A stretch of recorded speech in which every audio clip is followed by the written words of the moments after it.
Começou. Então, revisando na aula passada, a gente estava falando do processo de nucleação que ocorre durante a solidificação. Esse gráfico é o gráfico de energia livre do sistema e sob temperatura. Aqui é reta que mostra a energia livre do líquido, da fase líquida do material, de algum metal. E essa outra reta é a energia livre do sólido. Material com fase líquida, material na fase sólida. As energias livres caem com o aumento da temperatura. Só que elas têm inclinações diferentes, a linha do líquido e a linha do sólido. Quando elas se encontram, é quando a gente tem energia livre do líquido igual à do sólido. Ou seja, eles ficam em equilíbrio. O material pode ficar aqui passando de líquido para sólido, não tem vantagem nenhuma energética entre um e outro. A temperaturas mais altas, esse aqui é o ponto de fusão. Temperaturas mais altas que o ponto de fusão, a gente já sabe que o material passa para o líquido, ultrapassei o ponto de fusão. Por que ele passa para o líquido? Que a partir dessa temperatura, a energia livre do líquido está mais baixa que a energia livre do sólido. Para a temperatura, então, a partir do ponto de fusão, o material está líquido, marcado em verde aqui. Para temperaturas mais baixas do ponto de fusão, o que a gente tem? A energia livre do líquido, essa curva aqui, reta superior, está mais alta do que a do sólido, ou seja, o material na fase líquida tem mais energia do que na fase sólida. Então, consequentemente, o material solidifica. Ele está em equilíbrio na fase sólida. É a fase mais estável. Vamos ver os gráficos que a gente já falou. Só que daí tem um outro componente nessa equação. A gente, na verdade, não vai só conseguir na fase sólida, porque a transformação do líquido para o sólido, estamos pensando, né, na solidificação, estamos pensando então na transformação do líquido para o sólido. Não é só as energias do sistema líquido e do sólido que fazem parte do jogo. Quando a gente tem material líquido e começa a formar o sólido, começa a formar um cristal sólido, o que acontece? A gente cria uma interface na superfície. É óbvio, né? Vai ter uma interface. Só que o problema, qual que é? É que a interface... Já está gravando. O problema é que a interface consome energia do sistema também. Para eu sair do líquido e formar o sólido, eu tenho a mudança de energia livre do líquido para o sólido, mas também tenho que criar essa interface. E criar essa interface aumenta a energia do sistema também. A gente tem que gastar um pouco de energia para montar essa interface. Então, vem essa aqui. O que a gente tem de diferente? No outro gráfico, a gente tinha analisado só as curvas azul e verde. Azul, a energia da fase líquida, sólida, e a vermelha, energia, falei verde? Vermelha, energia da fase líquida. Isso aqui era sem considerar a superfície do material. Só que o material também tem aquela energia de superfície. Então, quando eu penso no sólido, eu não posso pensar só na energia do cristal sólido, mas tenho que somar a ela a energia dessa interface. Então, a energia aqui do cristal vai ser o material que ficou sólido, mais a interface, mais essa superfície, essa tensão aqui tem superficial que tem no cristal. Essa energia de superfície tem no cristal. Então, o que acontece? Essa linha azul do sólido, eu deixo de considerar ela e passo a considerar essa linha de cima, que é a linha do sólido mais energia da superfície. Então, a gente cria essa outra linha, que não é só fase sólida, mas também fase sólida mais a energia de superfície. O que aconteceu aqui? O ponto de equilíbrio que a gente tinha, o material sólido com líquido, que era esse ponto de aqui, essa temperatura, esse ponto de fusão, ele diminui. Ó, em vez do equilíbrio ser aqui, o equilíbrio passa a ser nesse ponto aqui, numa temperatura mais baixa. A gente passou agora a considerar essa temperatura aqui, e não mais aquela temperatura anterior. A temperatura veio para cá e baixou. Quer dizer o quê? Quando estou passando do sólido para o líquido, desculpa, falei errado, quando estou passando do líquido para o sólido, já estou passando da fase líquida, estou solidificando o material para a fase sólida. Isso não vai ocorrer mais, como a gente pensava, no ponto de fusão do material, que é esse aqui. Esse é o ponto de fusão.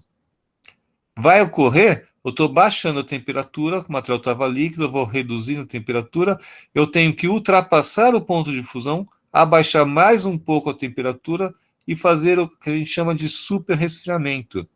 Vou ter que resfriar o material a uma temperatura um pouco mais baixa do que o ponto de fusão. Então a gente percebe que a passagem do líquido para o sólido ocorre quando, numa temperatura que é inferior ao ponto de fusão do material. Ao ponto de fusão. E a gente achava que ocorria no ponto de fusão. Ponto de fusão. Mas é sempre um pouquinho abaixo.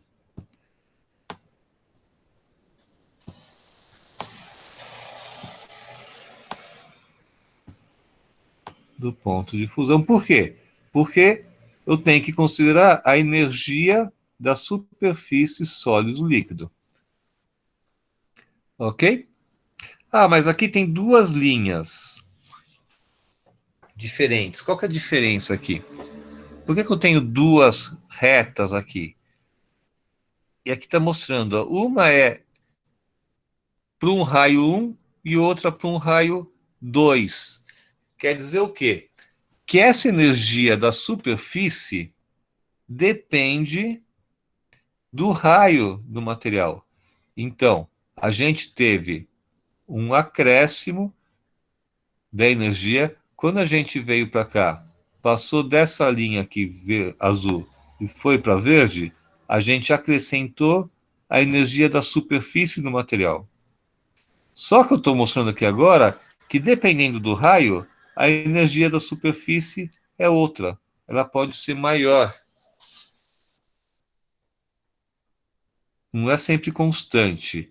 E o que esse gráfico está mostrando é o seguinte: quando o raio é menor, quanto menor for o raio,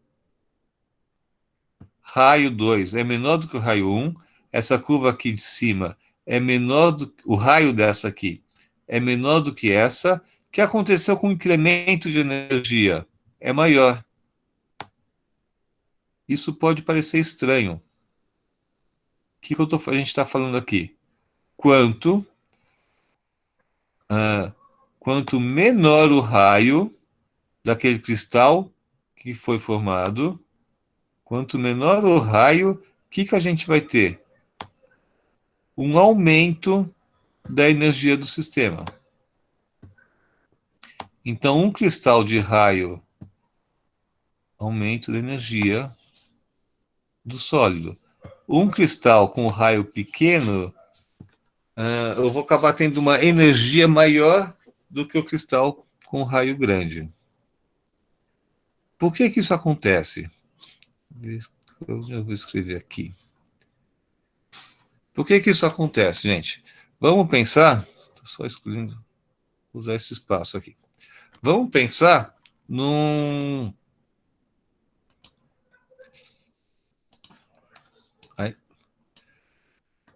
cristal. Aqui eu quero. Vamos pensar num cristal esférico, que nem esse aqui tá mostrando aqui. Só apagar aqui um pouquinho para a gente usar esse espaço aqui. Vamos pensar nesse cristal formado aqui esférico. A gente vai ter nesse material um certo volume de material sólido e na superfície, né, uma interface. Eu tenho uma área aqui, uma superfície, uma área. Vou colocar área. Colocar área melhor. Eu tenho uma área de superfície. O que a gente vai fazer para entender que quanto menor o raio, mais influência vai ter a superfície do material, a superfície entre o sólido e o líquido. Aqui em volta estamos no líquido. O volume do cristal, qual que é o volume? 4/3 de πr ao cubo. Volume de um raio, né? De uma esfera, 4/3 de πr ao cubo. Eu estou querendo entender o efeito do raio.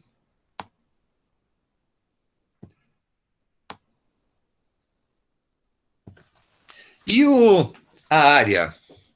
A área de uma esfera, a área superficial dela, quanto que é? 4πr ao quadrado. Então não é um círculo, a área da esfera, né, que está envolvendo essa esfera, a área vale 4π raio ao quadrado.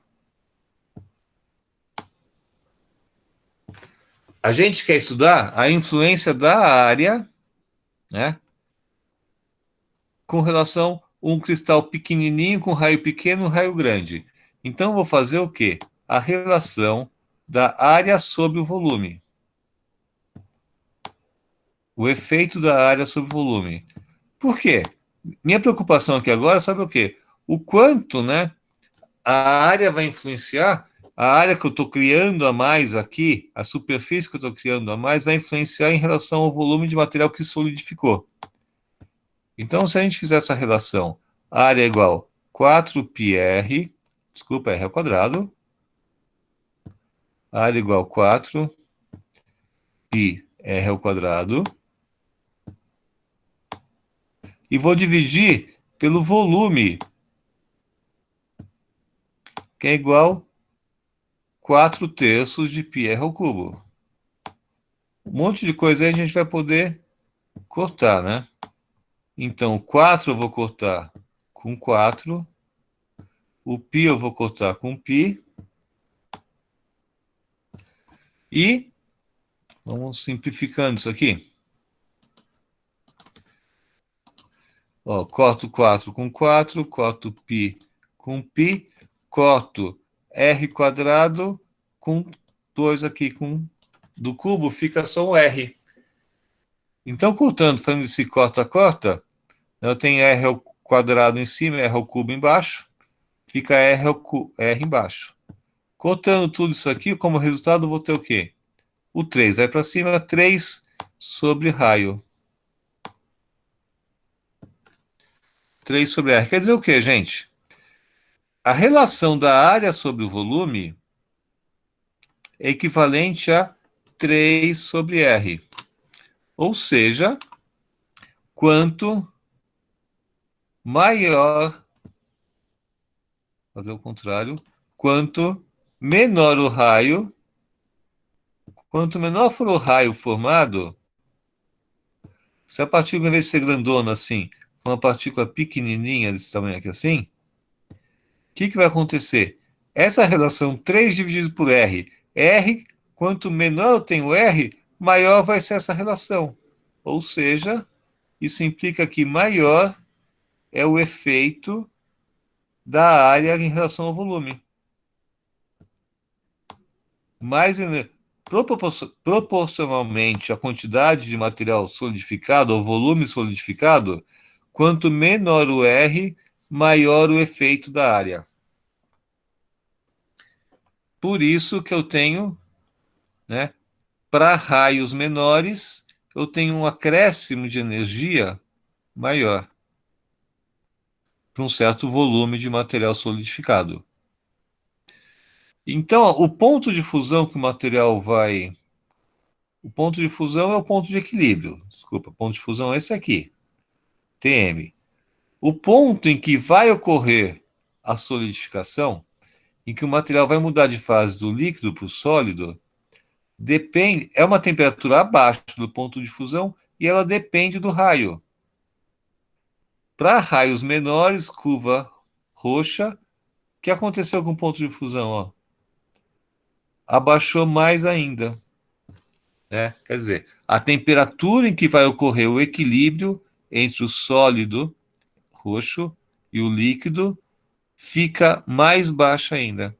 Ou seja, a temperatura em que o material vai conseguir fazer a transformação para o sólido depende do raio da partícula formada.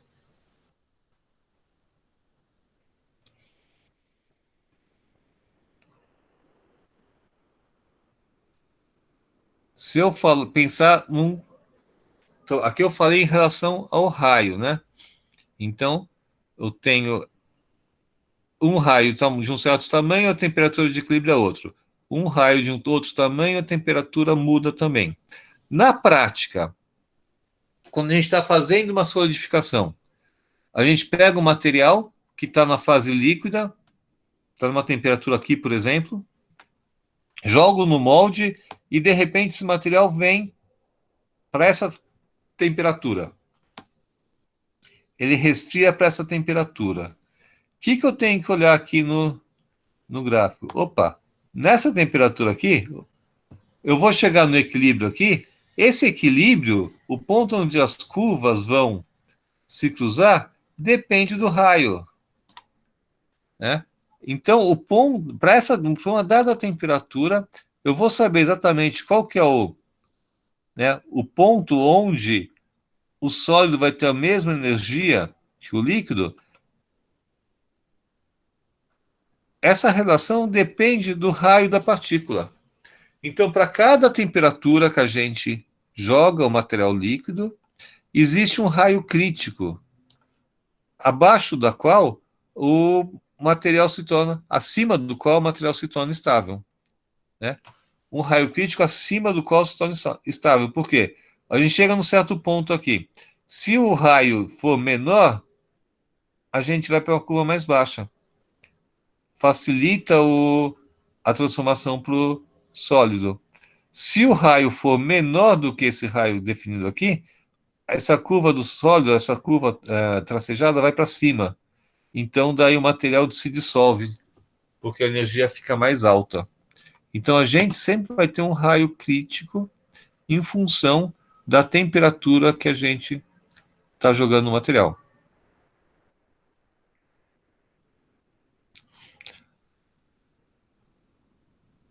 Olhando de outro jeito, tem esses gráficos que tem energia livre em função do raio da partícula criada, do cristal formado, cristal sólido.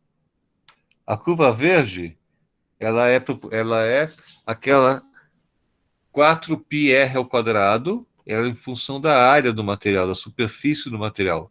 4πr ao quadrado vezes a tensão da superfície.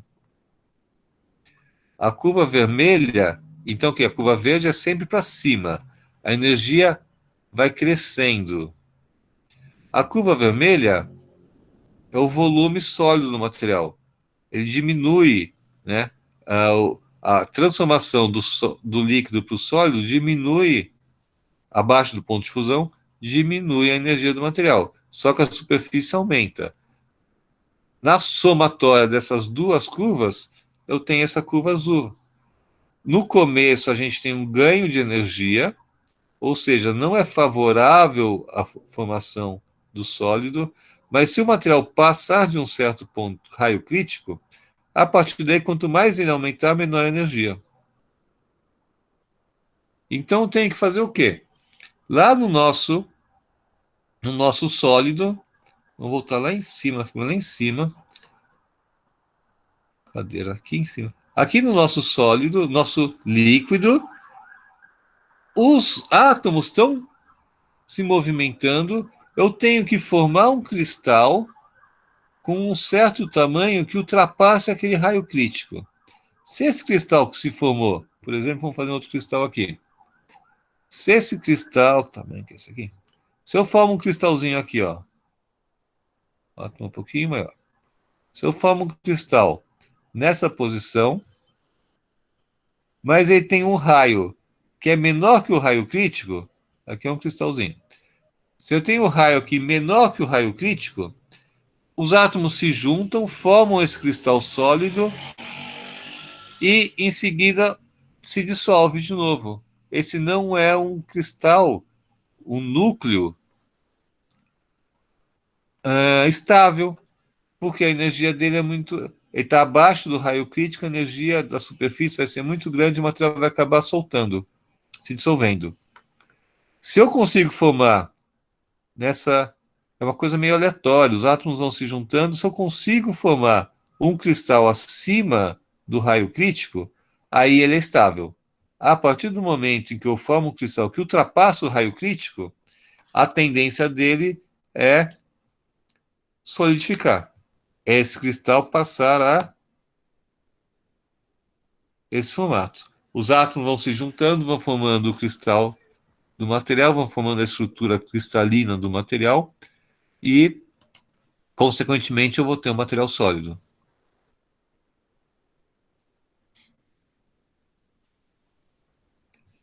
Voltar aqui.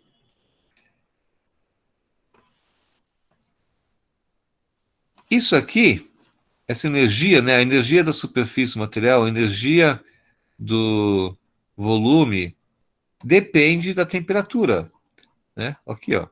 As energias tanto do líquido quanto do sólido depende da temperatura. Então, esse gráfico aqui é feito para uma dada temperatura. Eu consigo ter esse gráfico de energia pelo raio, ele é para uma dada temperatura. Ele vale para isso, ó, uma temperatura específica.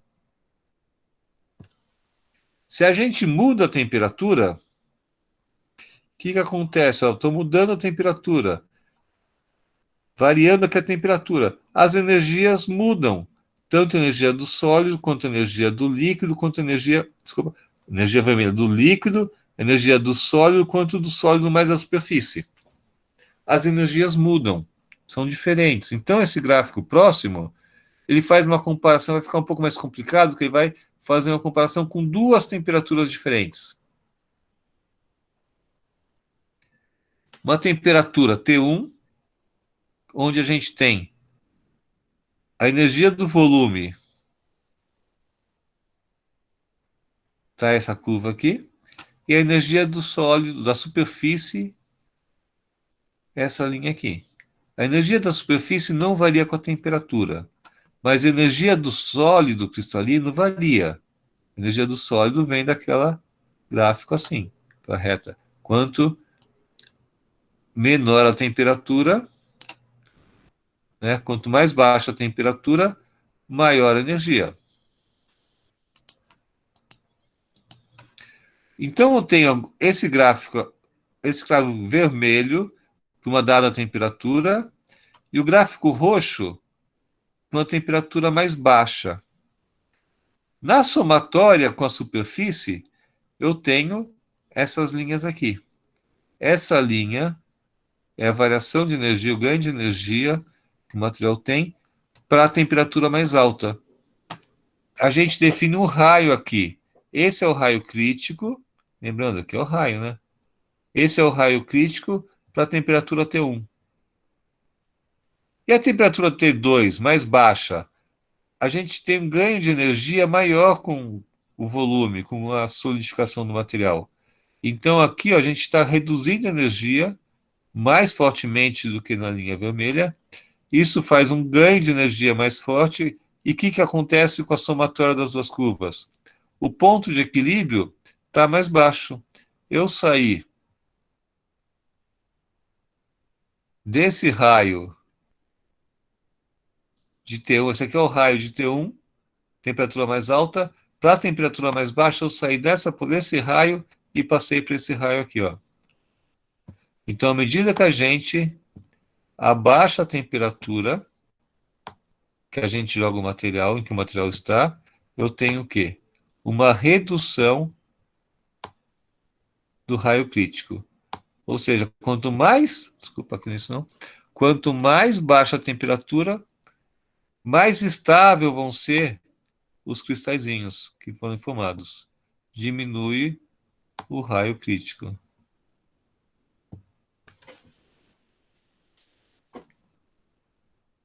Então, quanto menor a temperatura, menor o raio crítico. Menor o raio crítico, mais fácil os átomos se juntarem e formarem aquela estrutura. Então, mais fácil vai ocorrer a solidificação. Porque aí já é uma coisa, né, que a gente consegue, é intuitivo. Se eu abaixo muito a temperatura, abaixo do ponto de fusão, menor o raio crítico, mais fácil vai ser a solidificação do material.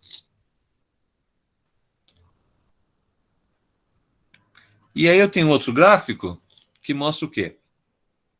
A variação de temperatura. O que é variação de temperatura aqui, ó? Delta T.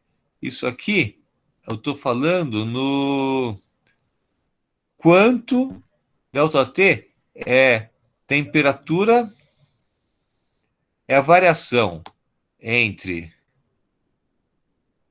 o ponto de fusão do material, ponto de fusão e a temperatura que a gente está.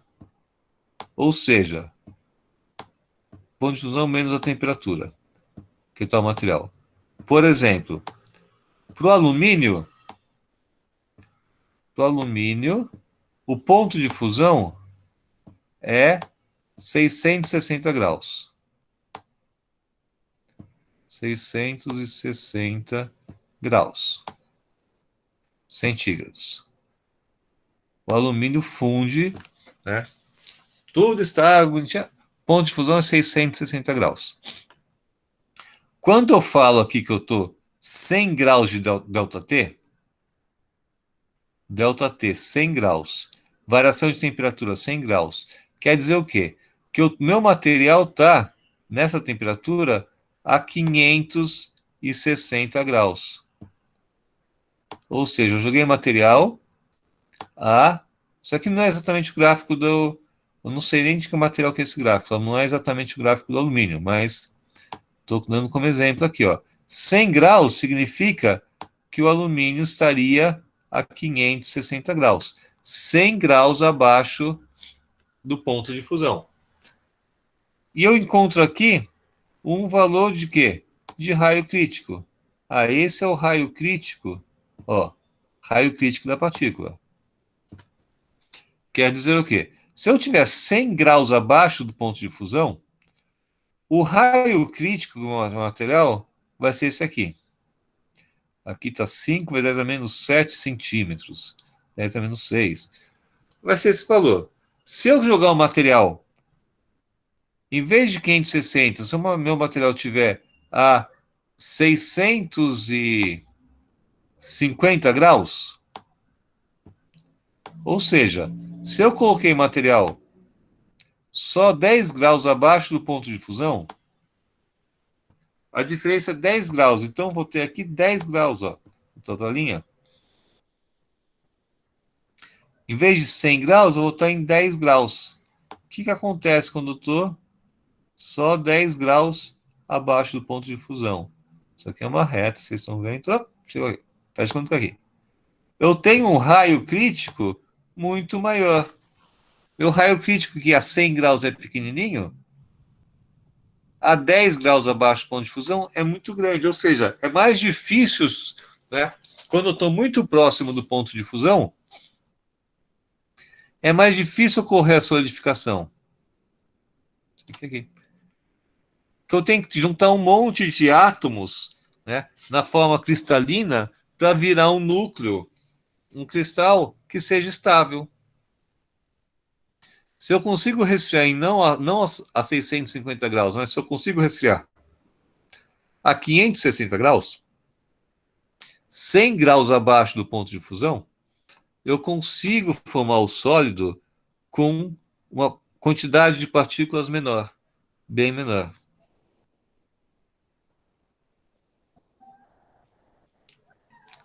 É isso que está mostrando esse gráfico. E aí, a gente já entendeu que toda solidificação, toda nucleação depende do raio que forma o material cristal. É sempre depende do raio. Daí você tem um material, né, uma parede assim, aqui você tem um, um molde, que você pegou um alumínio, por exemplo, qualquer metal líquido, jogou num molde. O que pode acontecer? Vamos fazer o desenho ao molde aqui, vamos aumentar esse tamanho do molde. Isso aqui é a parede do molde. Vem para cá. Esse material foi resfriado, alguns graus lá abaixo, X graus abaixo do ponto de fusão. Aqui está todo o material, está líquido aqui dentro, todo o metal está líquido. E eu vou formar cristais, acho que é o metal líquido, tá vermelhinho, aqui está líquido. Eu joguei nesse molde aqui. Tudo aqui é material líquido. Tem todos os átomos, é tudo líquido aqui. Para formar, aqui está exagerando, tá, gente, também, mas vamos lá. Para formar esse cristal sólido, eu preciso de atingir um raio crítico. Para conseguir juntar toda essa quantidade de átomos, a ponto de formar um raio crítico, a partir daí, o material começa a solidificar. O que é mais fácil do que acontecer aqui? Isso. Na parede desse molde, se um cristal acontecer na parede do molde, ele precisa ter o mesmo raio crítico. O raio crítico é o mesmo. Esse raio crítico aqui é o mesmo raio que ocorre aqui. Só que a gente calculou. Para uma dada temperatura, a gente precisa de um raio crítico. É muito mais fácil formar essa quantidade de átomos na parede aqui, formar um cristal de raio crítico, do que no meio do líquido. Porque a quantidade de átomos que vão ter que juntar aqui para formar um cristal, para chegar no raio crítico, é muito maior do que ocorrer na superfície do material, na superfície que ele está encostando. Porque aqui eu consigo fazer o raio crítico com uma quantidade muito menor de átomos. Isso quer dizer o quê? Na prática, toda a nucleação ocorre aonde? Ocorre em superfícies. Ela ocorre em alguma superfície porque eu consigo obter o raio crítico com uma quantidade muito menor de átomos. É muito mais fácil formar o raio crítico na superfície. Superfície. A gente chama isso aqui de uma nucleação heterogênea. Tem esse efeito aqui de um elemento externo.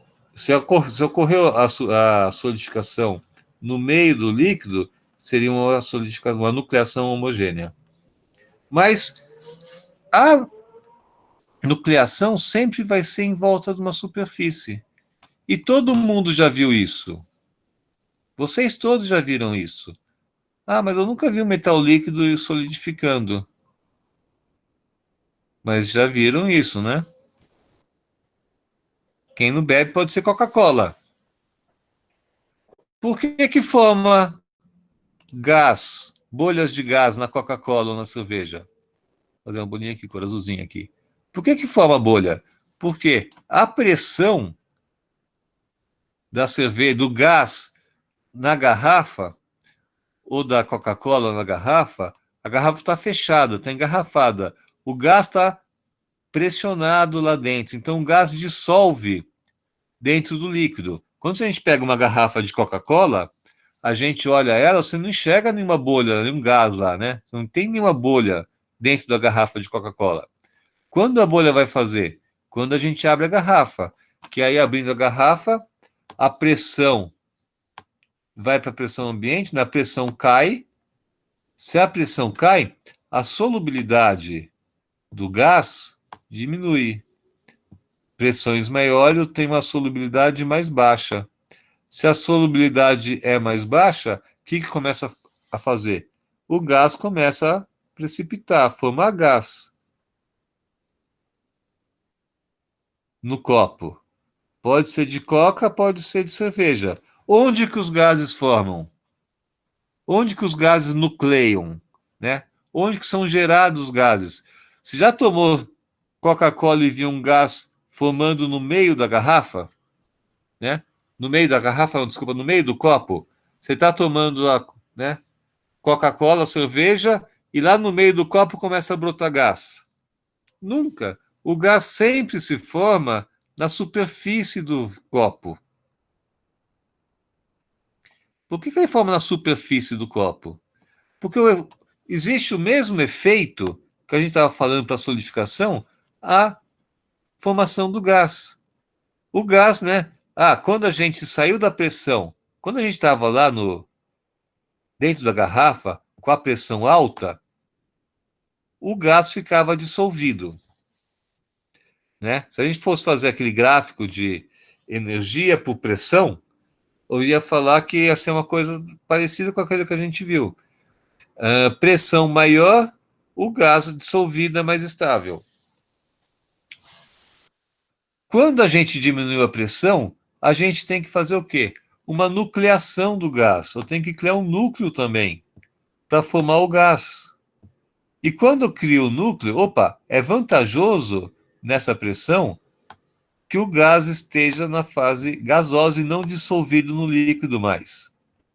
Então, termodinamicamente, vai ser favorável a formação do núcleo, do gás, né?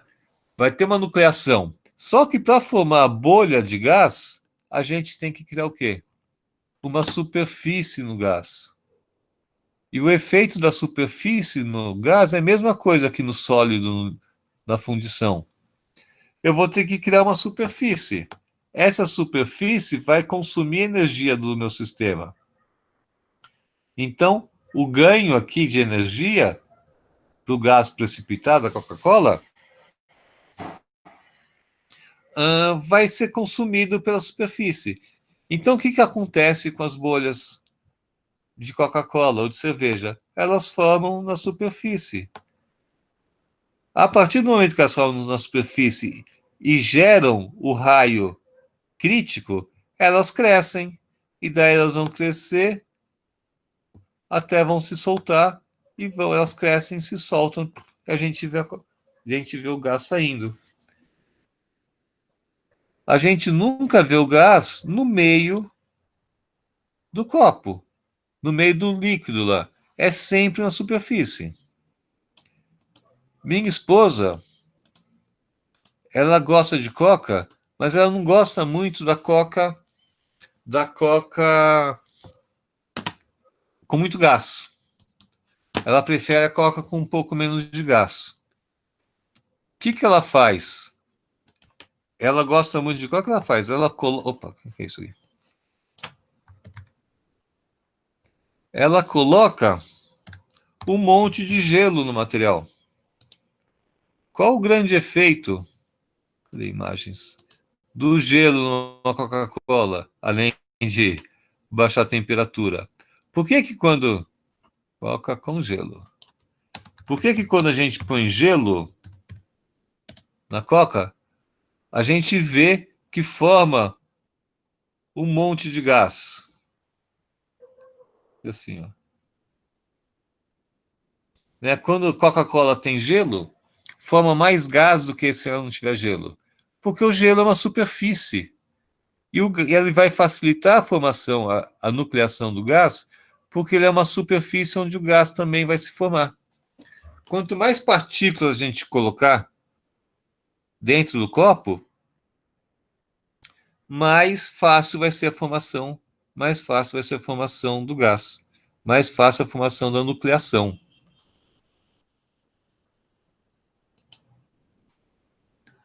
10h30 já, gente. Para acabar, isso aqui a gente vai lá. Por que é normal, né? Os núcleos na solidificação são com formato esférico. O gás, por que o gás é esférico, né? A gente sempre tem um gás como, né, uma esfera. A gente nunca tem um gás cúbico. Por que eu não tenho um gás na forma cúbica formando na cerveja, na Coca-Cola? Por que eu não tenho um gás cúbico, um cristal cúbico formando, né, em qualquer nucleação? Porque quando a gente tem a formação de uma esfera, eu tenho a menor relação área sobre superfície, sobre volume.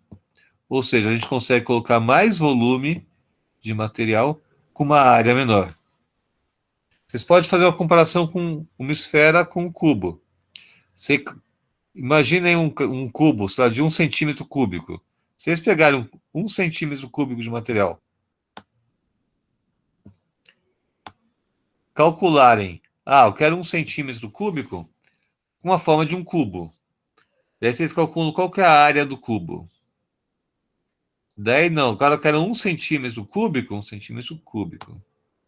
Eu quero 1 cm³ com formato esférico. Daí vocês calculam a área e volume, a área da superfície e o volume 1 cm³ dos dois.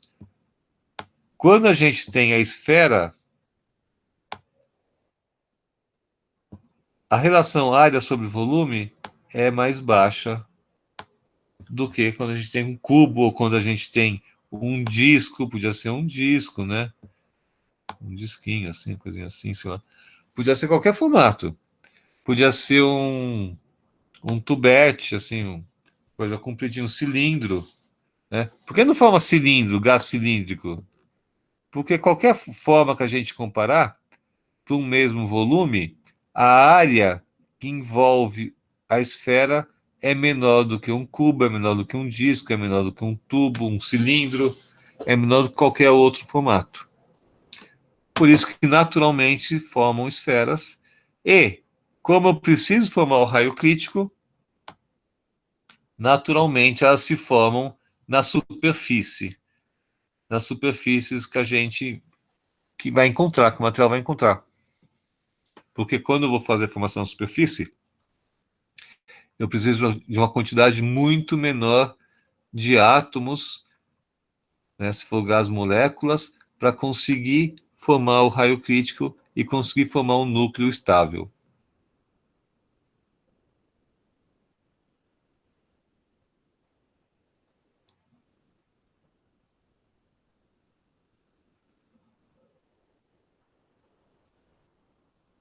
Ih, Maurício falou que meu WhatsApp estava fazendo barulho. Eu tinha ligado o WhatsApp para Já faz tempo. Esse aí foi lá. pegar o link da gravação, o link da sala de presença, da presença na aula. Pergunta, gente.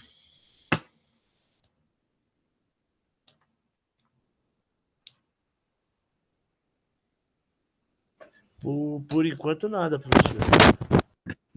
Também tenho que ler um pouquinho sobre isso daí para conseguir até continuar as perguntas. Muita coisa. São muitos dados, né? Muitas informações, né, professor?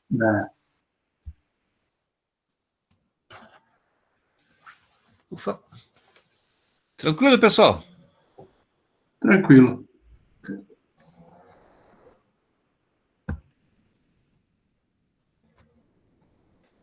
Não estou escutando ninguém. Mas é isso. Por hoje é isso, gente. Tá Já ouvindo? chegamos aí, ó. 10h40, final da aula. Semana que vem a gente vai falar mais aí sobre a solidificação. Beleza, professor.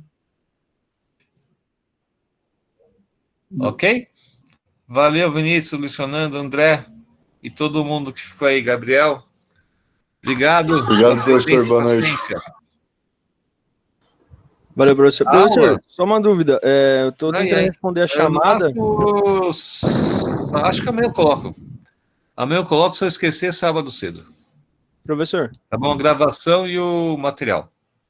O material eu vou colocar agora. Tá bom? Na verdade, essa aula já tem, né? Essa aula vocês já têm. Eu vou colocar a gravação depois, baixar a gravação. A aula eu já pus semana passada, é a mesma aula essa. Semana que vem a gente começa uma aula nova. Professor? Professor? A chamada não deu certo, gente. Tem que parar de gravar. Obrigado, senão a gente perde a gravação. O que seria de mim sem vocês?